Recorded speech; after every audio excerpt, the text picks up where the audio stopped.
दोस्तों, rapid gentle permanent homeopathy में आपका बहुत बहुत स्वागत है। चलिए तो जल्दी से हम आज का अपना टॉपिक शुरू करते हैं। आज हम बात करने वाले हैं हेमरोइड्स के बारे में। हेमरोइड्स मतलब पाइल्स, जिसे हम हिंदी में बवासीर भी कहते हैं। ठीक है, तो बहुत सारे लोगों को कन्फ्यूजन भी रहता है एनल फिशर और बवासीर के बीच में। तो इसका जो डिफरेंस है वो मैंने अपने एनल फिशर के वीडियो में बताया है, तो आप उस वीडियो को पूरा लास्ट तक देखें। लास्ट में आपको पता चलेगा कि दोनों में क्या फ़र्क होता है और कैसे गलतफहमी होती है इन दोनों के बीच में। ठीक है, बहुत हद तक सिमिलर दिखते हैं लेकिन फिर भी दोनों में फ़र्क होता है काफ़ी ज़्यादा, तो आप उस वीडियो को ज़रूर देखें। तो चलिए हम पाइल्स के ऊपर आते हैं कि पाइल्स क्या होते हैं और पाइल्स कैसे होते हैं। हमारा जो एनस होता है, मतलब एनस मतलब जहाँ से हम वो रास्ता जहाँ से हमारा स्टूल बाहर निकलता है, वो आखिरी पार्ट जहाँ से बाहर आता है उसे कहते हैं हम एनस। तो जो हमारा एनस होता है उसके इस तरीके का उसका शेप होता है। तो जो उसका ऊपरी पार्ट होता है वो रेक्टम कहलाता है और जो सबसे लास्ट पार्ट होता है वो एनस कहलाता है। तो जो रेक्टम और एनस होते हैं उन दोनों में जो ब्लड वेसल्स पाई जाती है, मतलब जो नसें पाई जाती है, वो बहुत ही कमज़ोर होती है, बहुत ही डेलिकेटेड होती है। तो जब उन नसों के ऊपर किसी भी तरीके का प्रेशर पड़ता है या जिस भी कारण से वो नसें फूल जाती है और मतलब सेंसिटिव हो जाती है, बहुत ही कमज़ोर हो जाती है, जिससे कि वो फूल के बाहर आने लगती है और उनमें ब्लड भर जाता है। तो ब्लड भर जाने की वजह से वो एक लंप की तरह दिखाई देती है, जिन्हें हम आम बोलचाल की भाषा में लोग उसे मस्से भी कहते हैं, मस्सों की तरह दिखाई देने लगती है, तो उसे मस्से भी कहते हैं बहुत सारे लोग बवासीर को। तो इस तरीके से ये डेवलप होते हैं हमारी बॉडी में। तो दोस्तों हम सबसे पहले तो जान लेते हैं कि जब किसी को पाइल्स होते हैं तो उसके क्या क्या सिम्टम्स हमें दिखाई देते हैं। तो जो उसका सबसे पहला जो सिम्टम होता है वो होता है बंच में या ग्रोथ के रूप में जो वेसल्स होती है वो बाहर निकल के आ जाती है या वो डेवलप हो जाती है। जो दूसरा उसका जो कॉमन सिम्टम होता है वो होता है पेन। व्यक्ति को बहुत ज़्यादा दर्द होने लग जाता है एनल रीजन में, रेक्टम में। जब वो स्टूल पास करता है तब उसके कई घंटों बाद तक उसे दर्द होता रहता है और एक हल्का सा दर्द पूरे टाइम उसकी बॉडी में, उसके एनस में बना हुआ सा रहता है। तो पेन और मस्सों का बाहर निकल आना, मस्सों का डेवलप हो जाना, साथ ही उसमें बहुत ज़्यादा इचिंग होती है, बहुत ज़्यादा बर्निंग होने लगती है और एक प्रेशर सा, एक कंजेशन सा उस एरिया में फील होने लग जाता है। तो ये उसके सारे सिम्टम्स हैं। अगर हम उसके कारण जाने कि किस वजह से हो सकता है, तो उसका जो सबसे मेजर जो कारण होता है वो है कॉन्स्टिपेशन। अगर किसी व्यक्ति को बहुत ही लंबे टाइम से कॉन्स्टिपेशन है और वो उसको ठीक करने की कोशिश नहीं कर रहा है और वो स्टूल पास करते वक्त लगातार प्रेशर लगा रहा है, बहुत ज़्यादा अपनी पूरी ताकत लगा दे रहा है स्टूल को पास करने में, तो जिसकी वजह से वो प्रेशर एनस और रेक्टम के ऊपर आ रहा है और उस प्रेशर की वजह से वो जो ब्लड वेसल्स जो कि बहुत डेलिकेटेड होती है, वो प्रेशर की वजह से उनमें बहुत ज़्यादा एक्सेस में ब्लड भर के एक लंप डेवलप हो रहा है।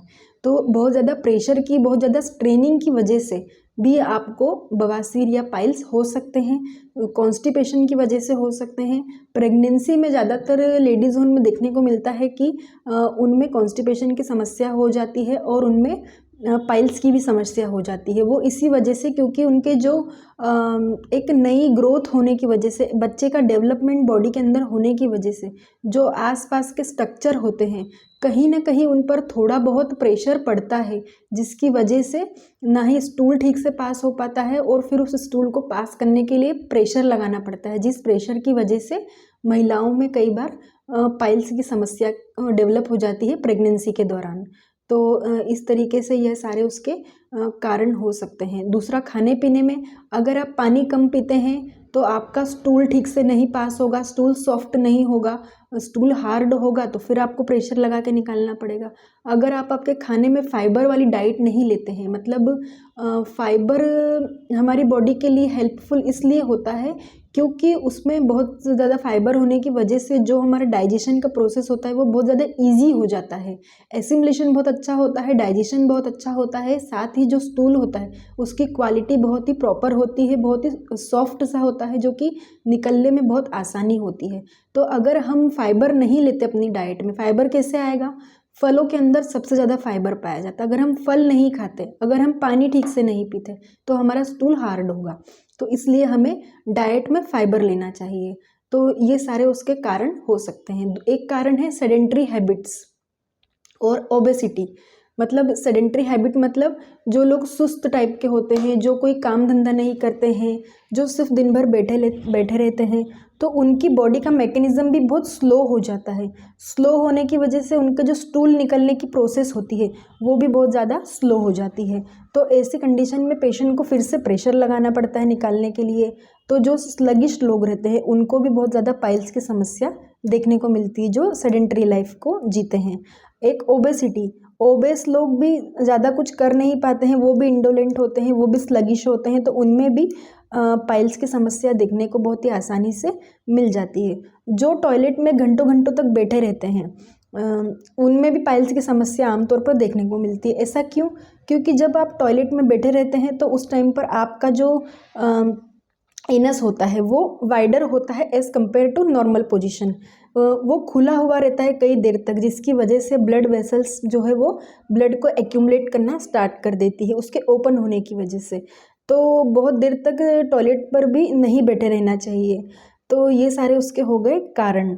अगर हम उसके मैनेजमेंट देखें तो खाने में फाइबर लेना है, पानी बहुत ज़्यादा अमाउंट में पीना चाहिए। अगर आप सीट पर बहुत देर तक बैठे रहते हैं टॉयलेट में तो आपको ऐसा नहीं करना चाहिए। प्रॉपर टाइम पर उठ जाना चाहिए। सेडेंट्री हैबिट्स को अवॉइड करना चाहिए। आपको आपकी बॉडी को एक्टिव रखने के लिए एक्सरसाइज वगैरह, कुछ भी हेल्दी मूवमेंट्स, कुछ काम वगैरह, कुछ भी एक्सरसाइज वगैरह कुछ करते रहना चाहिए। एकदम सुस्त लाइफ नहीं जीना चाहिए। ओबेज लोगों को अपना वजन घटाना चाहिए जिससे कि उनकी बॉडी एक्टिव बनी रहे और उनका डाइजेशन, एसिमिलेशन और इवैक्यूएशन सब कुछ बहुत ही प्रॉपरली हो सके।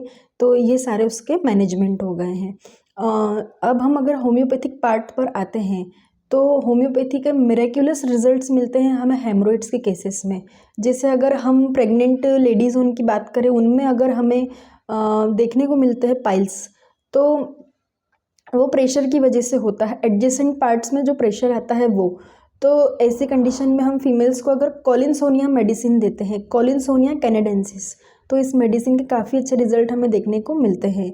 एक मेडिसिन है एस्क्युलस हिपोकैस्टिनम। एस्क्युलस मेडिसिन के जो पेशेंट होते हैं उनमें जो पाइल्स होते हैं वो ब्लीडिंग भी हो सकते हैं, नॉन ब्लीडिंग भी हो सकते हैं। तो ऐसी कंडीशन में हम पेशेंट को अगर एस्क्युलस मेडिसिन दे, उनमें ऐसा लगता है जैसे कि बहुत सारे कांच के टुकड़े उनके एनस में चुभ रहे हैं बहुत ही बुरी तरीके से। तो ऐसे पेशेंट को हम एस्क्युलस मेडिसिन की 30 या 200 पोटेंसी अगर प्रिस्क्राइब करते हैं कुछ दिनों तक, तो पेशेंट में धीरे धीरे इम्प्रूवमेंट देखने को मिल सकता है। एक मेडिसिन है हमारे पास नक्सवोमिका, उसमें भी पेशेंट में नॉन ब्लीडिंग पाइल्स या ब्लाइंड पाइल्स देखने को मिलते हैं। मतलब पाइल्स होते हैं मगर पाइल्स ब्लीड भी करते हैं लेकिन बाहर नहीं आते हैं।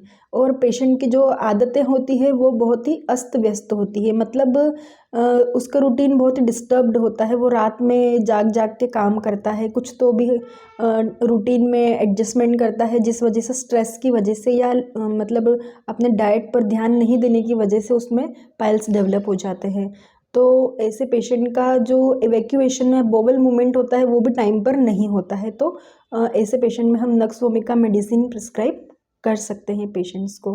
तो ये सारी मेडिसिन्स मैंने आपको बता दी है। एक मेडिसिन है nitric acid. Nitric acid medicine के पेशेंट को जब पाइल्स होते हैं तो उनमें ब्लीडिंग भी प्रेजेंट होती है और उन्हें ऐसा लगता है जैसे कि उनके एनस में बहुत सारे कांटे चुभ रहे हैं। इस तरीके के सेंसेशन उनको फील होते हैं। उनका यूरिन भी बहुत ज़्यादा स्मेलिंग होता है। जनरली बुज़ुर्ग लोगों में ये समस्या ज़्यादा देखने को मिलती है इस तरीके के पाइल्स की। तो हम नाइट्रिक एसिड मेडिसिन की लोअर पोटेंसी सोच सकते हैं और पेशेंट को इससे बहुत हद तक रिलीफ भी मिलता है कई सारी प्रॉब्लम्स में। ठीक है, तो ये सारी मैंने आपको मेडिसिन्स बता दी है। अगर हम टाइप्स की बात करें तो इसे 2-3 तरीक़ों में बांटा गया है, जैसे इंटरनल और एक्सटर्नल। इंटरनल मतलब पाइल्स होंगे लेकिन वो अंदर ही रहेंगे। एक्सटर्नल मतलब जो लटक के बाहर आ जाएंगे। ठीक है, एक होता है ब्लीडिंग और नॉन ब्लीडिंग। तो ब्लीडिंग में ब्लड निकल के आएगा स्टूल के साथ में, और नॉन ब्लीडिंग में पाइल्स रहेंगे मगर उसमें से ब्लीडिंग नहीं होगी। ठीक है, एक थर्ड टाइप होता है प्राइमरी, सेकेंडरी और टर्शियरी। तो प्राइमरी में क्या होता है कि जो हमारे पाइल्स होते हैं वो ब्लीडिंग भी उनमें प्रेजेंट रहती है लेकिन वो बाहर नहीं आते हैं, ठीक है। और जो सेकेंडरी वाला रहता है उसमें पाइल्स प्रेजेंट तो रहते हैं लेकिन वो बाहर तब निकल के आते हैं जब हम स्टूल पास करने के लिए जाते हैं। और जो थर्ड टाइप है टर्शियरी, उसमें जो पाइल्स बाहर निकल के आते हैं वो स्टूल के साथ ही आते हैं लेकिन वो स्टूल ख़त्म हो जाने के बाद भी कई घंटों तक बाहर ही रहते हैं, मतलब वो अंदर वापस रिलैप्स नहीं होते हैं, वो बाहर ही रहते हैं। तो इस तरीके से इन्हें कुछ कैटेगरीज में डिवाइड कर दिया गया है। तो पाइल्स एक कन्फ्यूजन जो रहता है वो मैंने आपको बता दिया कि फिशर और पाइल्स में क्या डिफरेंस होता है, तो वो आप मेरे फिशर की वीडियो के लास्ट में देख सकते हैं, उसमें मैंने बहुत ही डिटेल में इसके बारे में बता रखा है। तो आप सारे प्रिकॉशंस को अगर फॉलो करते हैं तो पाइल्स की समस्या जड़ से ख़त्म हो सकती है। तो अगर आपको हमारा ये वीडियो अच्छा लगा हो तो जल्दी से अच्छे अच्छे कमेंट्स कीजिए, लाइक कीजिए, शेयर कीजिए, सब्सक्राइब कीजिए, बेल आइकन प्रेस कीजिए ताकि मेरा कोई भी हेल्पफुल वीडियो आता है तो उसका सबसे पहले नोटिफिकेशन आपके मोबाइल पे आपको सर्च नहीं करना पड़े। और मैंने अपना कॉन्टैक्ट नंबर इस पर शेयर कर रखा है डिस्क्रिप्शन बॉक्स में, तो अगर आपको कोई भी हेल्प चाहिए तो आप कॉन्टैक्ट कर सकते हैं। बाकी आज के इस वीडियो में बस इतना ही। Thank you so much.